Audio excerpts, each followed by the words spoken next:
Hey guys, here's Alice with WDI and with this beautiful book that I just love. It's from Wattpad and written by Ariana Godoy.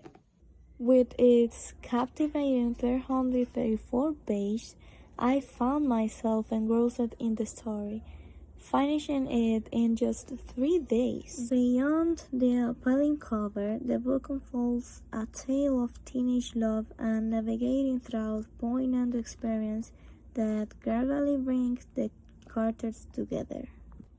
The enchanting narrative allows us to immerse ourselves in each lesson, feeling like we're right there with the characters.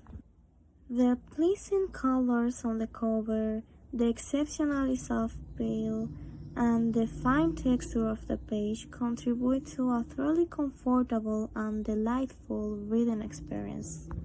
Personally, I love the added excitement of feeling the character emotion as I read.